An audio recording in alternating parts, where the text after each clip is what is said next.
When I moved to this business, I definitely felt like I needed to prove myself to everyone around me and that I needed to win them over.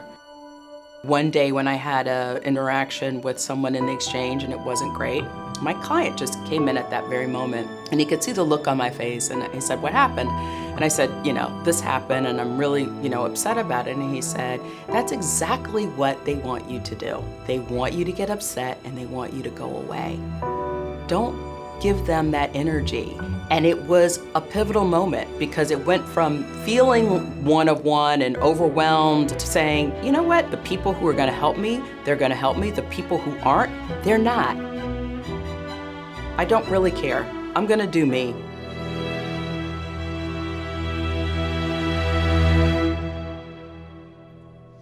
My name is Sheryl Jones, and I'm a fine diamond and gemstone jewelry designer, and we are sitting in an office located on 47th Street, which is in the heart of the Diamond District in New York City. Everything happens here.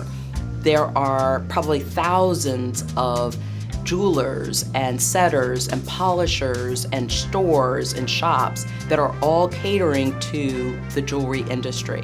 Hundreds of millions of dollars worth of diamonds and gemstones are traded practically every day, and most of it is done by word of mouth and a handshake. I started over 20 years ago in this business, and I was in entertainment PR before. I worked for MTV for a number of years. And I decided that I wanted to do a career change and started making my own jewelry. And my first collection, they were cufflinks.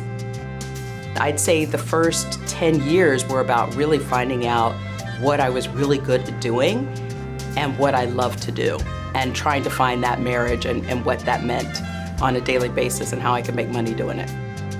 People were very honest with me when I did my informational interviews. They said, "No one's gonna hire you.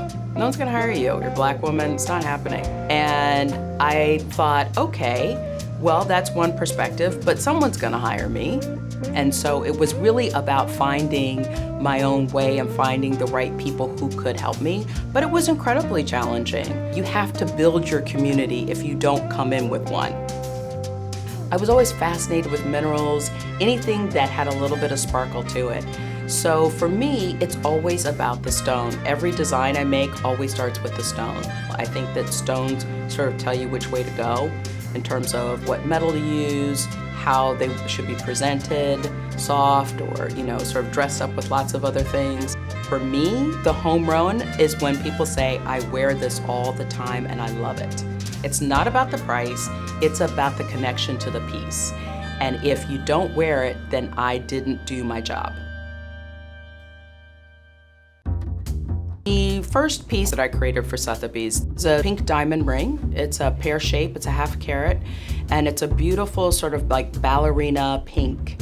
And I chose that stone because I thought that it was very soft, but it had a lot of strength with it because I really wanted to highlight and sort of honor women of color and for their strength and for this ability to appear soft but actually to be very strong and to be very resilient and to be persistent.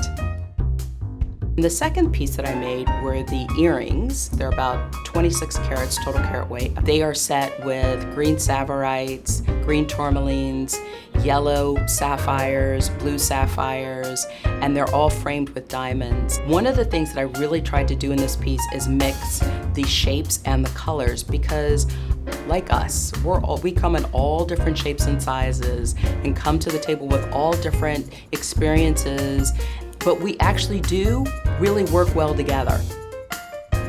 The third piece that I created for Sotheby's, it's a Peridot and pink necklace. And this necklace is special for many reasons. One, because Peridot to me says, I matter. That's the I matter stone. You cannot ignore Peridot. I loved working with it because it was such an intense green. It's a yellow, sort of sunny green. The meaning behind them, once again, is very much about strength and about resilience and about persistence and about perseverance.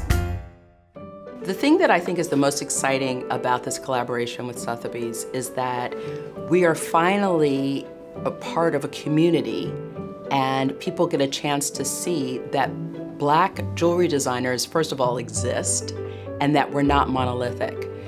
There are so many different nuances and experiences and processes that we bring to our jewelry, and that it really shows the difference and the diversity and the breadth and the depth of our experiences.